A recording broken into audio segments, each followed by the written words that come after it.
tied to it, I would definitely give him a fight just because I would want to see what happens myself.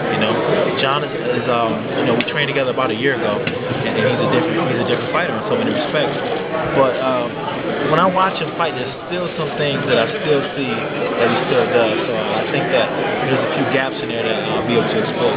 When you look at John and you're talking about being sponsored by Nike and all this, and you're a guy that's been around for a long time, and not that you don't have sponsors or good, but that's an iconic brand in the United States. Yeah. What does that say to you that he's gotten that or in that space already? And you're still kind of sitting here waiting to get it. I've always said I can never. It's really hard for me to be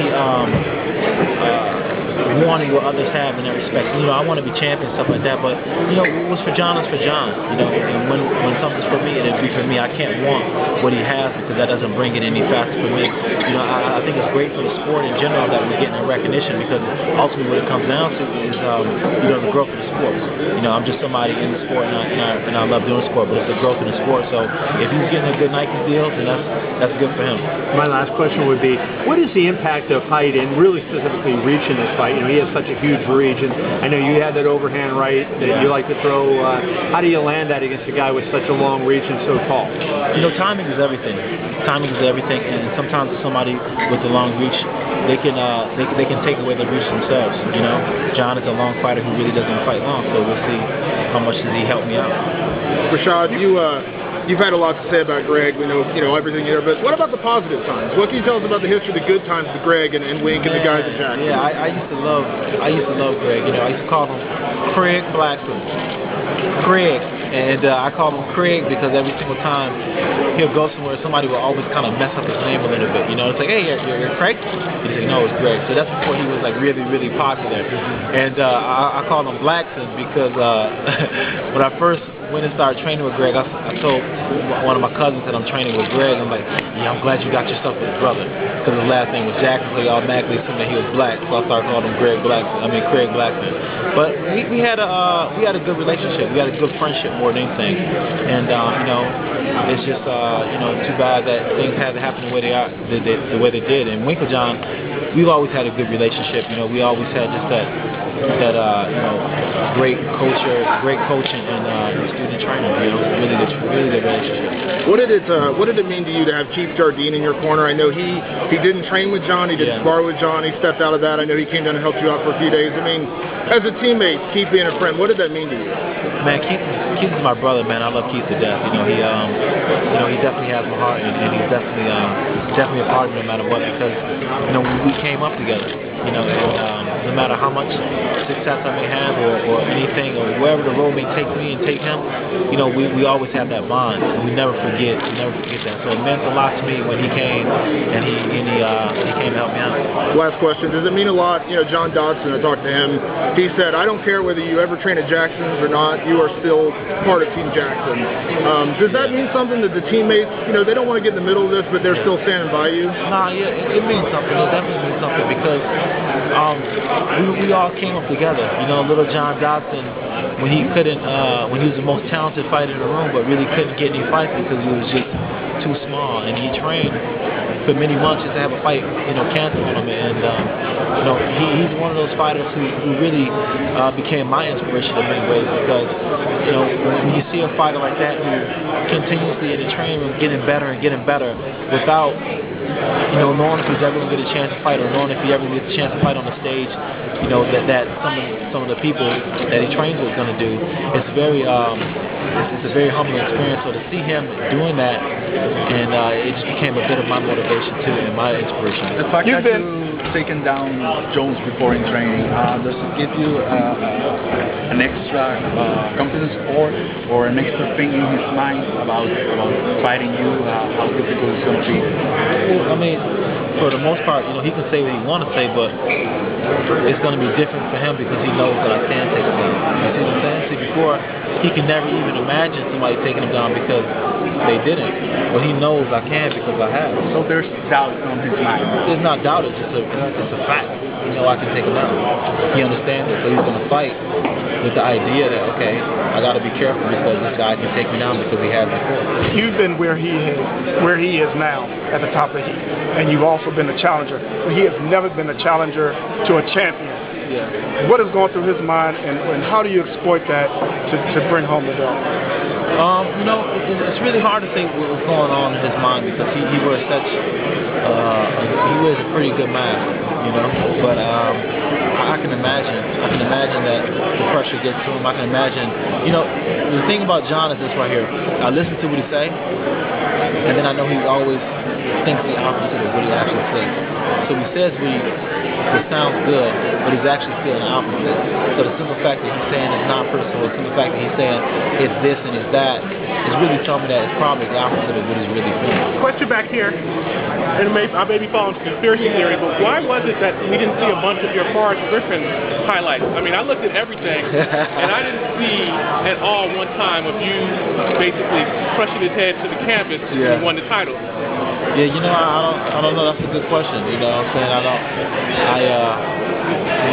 That's the thing about I don't really think about that kind of stuff too much. I just go in there and just do what I need to do because I know what it's like. I know how people, they always got some kind of doubt or don't believe I can do this, don't believe I can do that. So I understand that, and I understand that I don't really get the props that I deserve or anything like that. So I understand all that, and I don't really take it personal. I don't really think too much about all the conspiracies that could be out there. One follow-up. 4 years ago when you were here, you were definitely not going to cheer. This time I would say it's probably going to be 70-30 if people cheer for you versus Jones. Does that affect you or make it anything better for you? I don't know. I'm definitely going to feel the energy. Every single time I step out, walk out to the fight, I always feel the energy, and that's something that drives me, and it's something that's fun. So it's going to be crazy to hear the crowd actually cheering for me if they do. But that's a weird thing if they cheer for me. I don't really feel... They'll cheer for the winner. Yeah. They're going to cheer for somebody who land the best blow. Rashad, you were a couple of weeks ago in Puerto Rico. Do you think UFC might have a base in Puerto Rico, might be based in sometime in Puerto Rico? Yeah, I think it definitely has a big base in Puerto Rico, just based upon when you get in the major media to follow it and stuff like that, that's when you know that you have a good place to bring an event because, the media is really going to tell the people where they should really go. People, they're guided by the media, so if the media's there and they're really excited about it, then people will come out and watch the show. What do you think has taken so long for UFC to be established in a boxing island like Puerto Rico? I think what it is that UFC they have so many things that they have to do, and they've been trying to spread out as much as they can and do things accordingly to what they feel is most important. And I think that Puerto Rico is definitely a location that they're looking into setting up because that's the only reason why they're having me go down there when they did. How important will it be for the industry, for UFC, to be spread out to the Caribbean, Puerto Rico, and other places? It would be very important because one thing about it, fighting is one of those things that's worldwide, and it's something that appeals to everybody. So I think that the more we expand and we go out there to show people our great sport, the bigger following we can get and show people that we do have one of the best sports in the world. John mentioned that he was a complete MMA fighter. What have you done to improve some of the areas that you felt maybe you needed to work on since your last fight? I do the same thing. I do extensive training in all the areas I feel like I'm weak at. I do a lot of jiu-jitsu. I do a lot of stand-up striking. I do a lot of areas and work in areas that I feel like I need to become a complete martial artist because, like John is saying, it's about being a fluid martial artist, being able to go through each discipline seamlessly and without any indication of me about to make the transition. Is there going to be any surprises that we might see this fight? I don't know. I don't even know what I'm going to do. Honestly, I don't even know what I'm going to do. I just been thinking I'm going to go out there and just fight, man. Just let it just hang out and just be raw and just let it come to me. I really right now can't sit here and say my mindset is made up on doing one thing because I know John is one of the athletes who's going to come out there and he's going to try to make me think. And that's what John does really well. He makes his fighters think. And when you do make a fighter think, that's when you're able to attack. So he gets the guys thinking and get them puzzled, and then he's able to do his game plan and get them doing whatever he wants to do. So my goal is to go out there and not think at all and just just react and just see what happens. Can you talk about your training partners, Tyrone, and have you had Daniel Guida as well? High-level K1 guys helping you? Yeah, I had some really good high-level K1 guys coming in, and it's one of the most humbling things in the world because you realize, like, I'm such at a level when it comes to wrestling and grappling and stuff like that, but when you go with guys that are just at that level and stand up, man, it's kind of the most humbling experience in the world. But it's one that once you feel and once you experience, you know that there's not many fighters that can match that, and you know that if you can stand up to what they're doing, then nobody else, really has a chance. So you think that they are higher level than anything John will show you? Yeah, I mean, just their technique and everything, and the speed, and their mindset when it comes to the stand-up battle is just it's light years away where John is. Could John get there? Yeah, he probably can, but I mean, their style is just ridiculous. Rashad, because of what happened between you and John, do you think you're a more distrustful person? Is it harder for somebody to get into your inner circle now?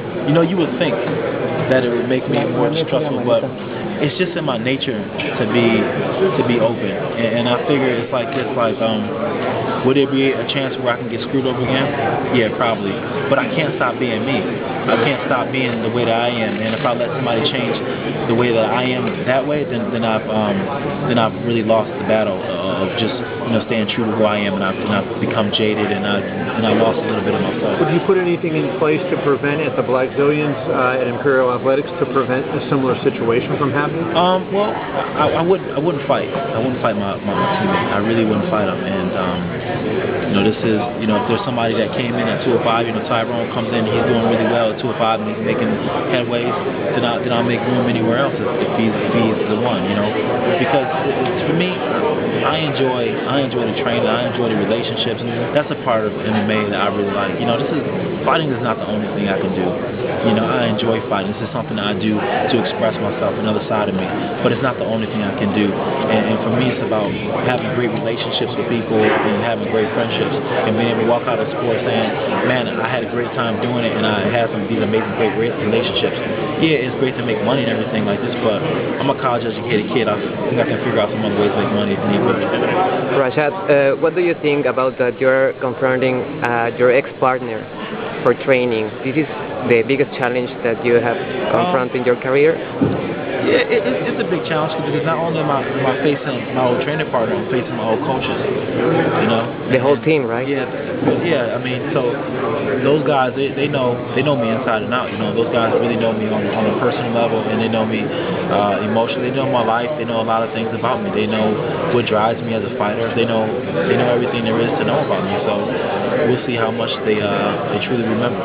We're trying to talk about the fight with Chuck and how at the time you felt sort of invisible and kind of equated that situation to this one. Have you thought about kind of that mindset that you had in the week leading up to it, this time around, and how that was going? Yeah, I was actually able to tap into that feeling and just really understand where I was coming from going into the fight, and that fight was something to me that was kind of, it was a pivotal point in my career, but it was a pivotal point for me as a competitor in the sport. And I really, at that point, understood, where I needed to compete from. And I think I'm able to tap into that right now, and that feeling, to be able to know that I'm going to have a great time and based on the fact that I'm able to tap into that feeling.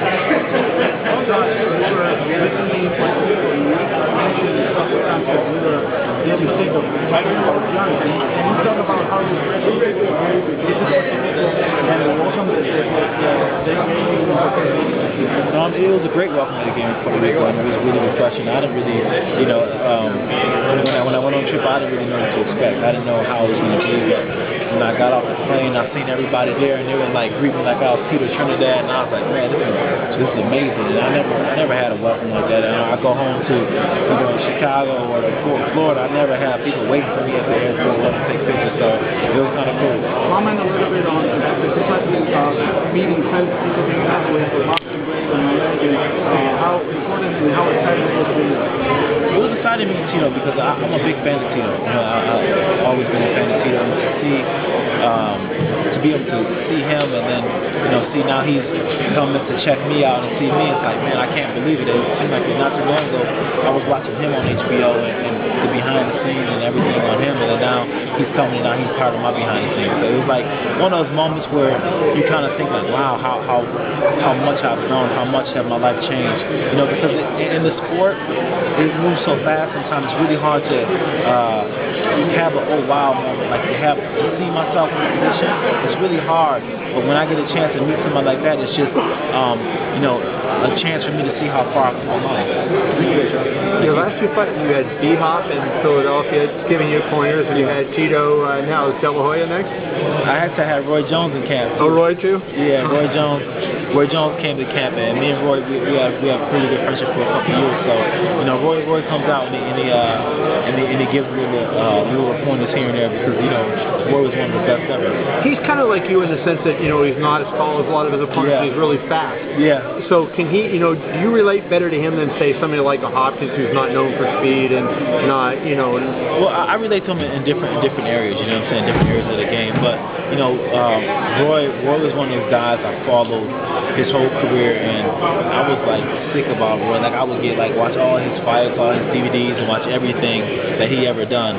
So I was a big fan of Roy, and then like to be able to have a relationship with him and to have him come out and support me and to come to my training camp is just like amazing. Will he be here Saturday? He will be here Saturday. Rashad, could you talk a little bit about the Mario Sperry training camp and helping you out in what particular areas, what significant life and MMA in particular you got a chance to get? Mario is probably one of the best coaches I ever had.